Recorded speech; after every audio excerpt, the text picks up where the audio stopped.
Vous avez cliqué sur cette vidéo parce que le titre est accrocheur. La vraie question c'est: l'argent modifie-t-il nos comportements? L'argent est-il neutre ou transforme-t-il ceux qui le possèdent? Est-ce une question de personnalité, de système ou encore de psychologie? Spoiler, c'est un peu tout ça à la fois, et regardons ensemble ce qu'en disent les sciences sociales. Ah oui, et gros disclaimer, je ne vais faire ici que de reprendre les résultats d'études. Donc si ce que je dis ne vous plaît pas besoin de dire qu'en réalité, j'ai les idées vérolées par une idéologie marxiste. Et à l'inverse, si ce que je dis vous plaît énormément, pas besoin de m'adjoindre dans votre combat anticapitaliste. Moi, ce qui m'intéresse, ce sont les faits, c'est la recherche, et tout le reste est littérature. Que dit la recherche sur l'impact de l'argent sur nos comportements? Et là, on rentre dans un champ absolument intéressant parce que oui, il y a une myriade d'études qui ont été faites sur le sujet. Plusieurs études en psychologie sociale montrent que la perception de la richesse diminue notre empathie, notre coopération et nos comportements altruistes. Et pour cela, on va se poser sur les expériences menées par Paul Pif. Paf! Est-ce qu'à chaque fois que je vais dire Paul Pif, paf! Pif, paf! En 2012, Paul et son équipe ont réalisé cette étude, cette expérience pour voir quel était l'impact de la richesse sur le comportement des individus. Alors dans la première étude, il faut s'imaginer qu'il y a deux joueurs qui sont sélectionnés au hasard. Et le premier, il reçoit des avantages importants. Il faut s'imaginer une sorte de Monopoly. Et donc le premier, il a 2 fois plus d'argent au départ, il a des allocations doublées à chaque tour et il lance 2 dés au lieu d'un seul. Le second joueur, lui, joue selon les règles classiques et la partie dure environ 15 minutes. Ce qu'ont fait les chercheurs, c'est d'observer dans cette étude les comportements, les postures et les discours des joueurs. Ce que Paul et son équipe montrent, c'est que le joueur qui est avantagé se montre généralement plus bruyant, dominateur et moqueur. Il interrompt aussi plus souvent l'autre joueur et, petite anecdote, le joueur avantagé mange plus de bretzel pendant l'expérience. Et le mieux dans tout ça, c'est quand on demande au joueur d'expliquer les raisons de sa victoire, il invoque plutôt des compétences personnelles, de stratégie et fait peu mention de tous les avantages qu'il avait eus dès le début de la partie. Bref, ce que nous montre cette étude, c'est que même un avantage aléatoire ou immérité pousse des individus à avoir des comportements plus égoïstes, à se sentir supérieurs ou plus compétents et à justifier leur réussite par leur mérite personnel. Selon Paul Pif, paf! Et son équipe, cela montre qu'un individu riche ou favorisé aura plutôt tendance à transgresser les règles, montrer moins d'empathie et justifier leur statut par une illusion de mérite. Et même un sentiment fictif de supériorité va impacter l'éthique personnelle et sociale. Alors cela s'explique principalement par 2 biais cognitifs que j'ai déjà traités dans la vidéo 3, Sommes-nous trop pauvres pour réussir, et que je vais expliquer ici de façon un tout petit peu plus exhaustive. Ces 2 biais sont l'erreur fondamentale d'attribution et le biais d'intentionnalité. L'erreur fondamentale d'attribution, pour commencer. C'est un biais cognitif qui nous pousse à surestimer les causes internes et sous-estimer les causes externes lorsqu'un individu adopte un comportement. Je m'explique. Les personnes riches ont tendance à expliquer leur richesse par des raisons internes, montrant qu'elles sont plus méritantes, plus compétentes et que leur statut est en lien avec leurs capacités. Inversement, on pense que les personnes pauvres le sont parce qu'elles sont paresseuses, plus dépensières et finalement qu'elles méritent leur situation. Le problème, c'est qu'on ignore tous les facteurs structurels liés au statut social. Par exemple, l'héritage ou les avantages sociaux pour les personnes riches et puis la reproduction de la pauvreté pour les personnes en situation de précarité. Ce qui nous pousse à entendre des phrases du style « S'il est milliardaire, c'est qu'il a dû travailler dur pour en arriver là ». Mais également « S'ils sont pauvres, c'est qu'ils ont décidé de ne pas s'en sortir ». Ces jugements traduisent une attribution dispositionnelle, c'est-à-dire centrée sur la personne, plutôt que situationnelle, centrée sur le contexte et qui viennent naturaliser les inégalités.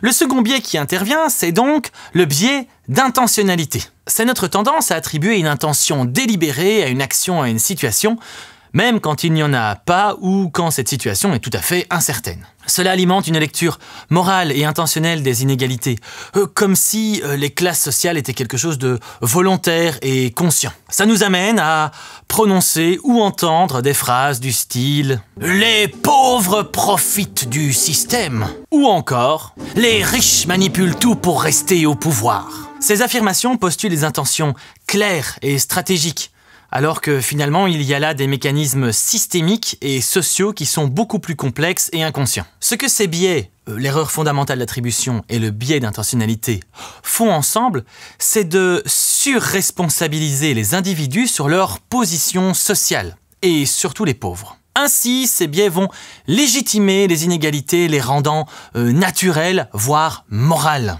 Et ça masque toutes les causes systémiques comme le capital hérité, les politiques publiques ou encore les discriminations et les cycles de pauvreté. Revenons sur les expériences de Paul Piff et son équipe. Ce qu'ils ont voulu faire, c'est tester le statut socio-économique d'une personne, et notamment à travers sa voiture, sur son comportement. Pour ce faire, ils ont utilisé un complice pour traverser sur un passage pour piétons. Quand une voiture arrive, le complice tente de traverser la rue sur le passage pour piétons. Ce qu'il note, c'est si la voiture s'arrête ou pas. Et puis il note également le modèle de la voiture.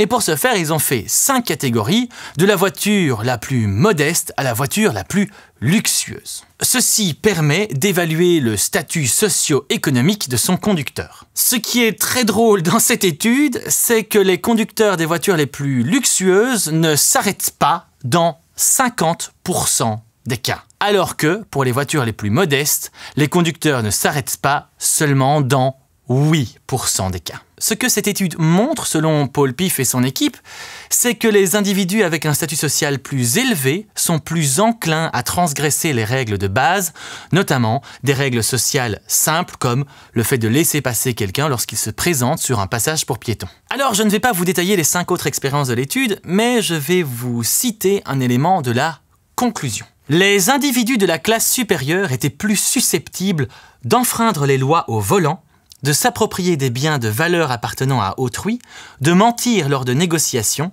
de tricher pour augmenter leurs chances de remporter un prix et de cautionner des comportements non éthiques au travail. Alors est-ce que la richesse, perçue ou réelle, a un impact sur nos comportements?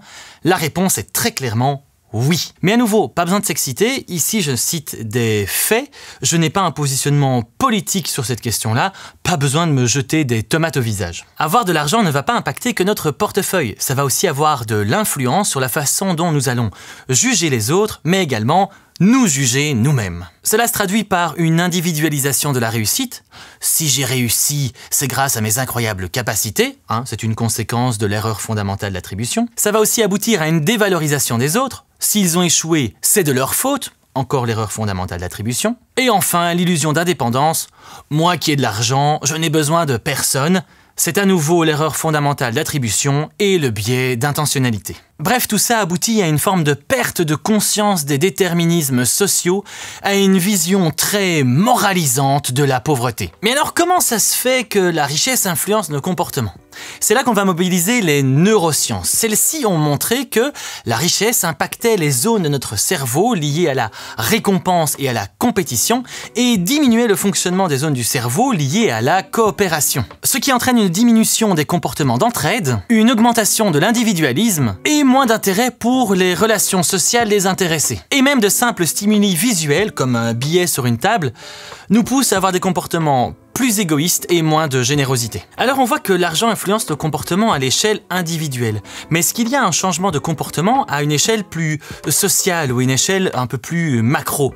Et la réponse est oui. Quand la richesse n'est plus un confort mais un levier de pouvoir, elle aboutit à des conséquences systémiques. Et nous pouvons citer 3 formes de pouvoir économique toxique. Le premier, c'est l'optimisation fiscale à outrance et qui finalement a pour conséquence une fuite des responsabilités collectives. Le deuxième, c'est l'influence politique, le fait que l'on peut faire du lobbying, avoir un impact sur les politiciens, influencer une campagne ou encore des idéologies à l'échelle globale. Et 3. Une empreinte sociale et écologique massive. D'ailleurs, dans un rapport révélé par Oxfam, on montre que les personnes des classes sociales supérieures produisent beaucoup plus de CO2 que les personnes des classes sociales inférieures. Et c'est aussi corroboré par toute une série d'études sur le sujet que je vous mets en description de cette vidéo. Mais alors, si la richesse nous rend plus égoïstes, est-ce que, par conséquent, les pauvres seraient plus solidaires entre eux? Et la recherche montre que oui. Par exemple, les classes populaires donnent proportionnellement plus que les classes aisées. On remarque aussi que l'entraide est beaucoup plus développée dans les milieux précaires. Garde partagée, cuisine collective ou encore forme de troc. Pourquoi? Eh bien parce que la solidarité est une stratégie de survie et non un luxe moral. En somme, quand tu as galéré pour terminer ton mois, eh bien tu comprends un peu plus finement la galère des autres. Alors que quand tu as un jet privé, eh bien, tu comprends plus trop ceux d'en bas. En somme, ce n'est pas que les riches ont moins de comportements prosociaux, c'est juste que les pauvres n'ont pas le luxe d'être égoïstes. Alors, l'argent est-il un problème?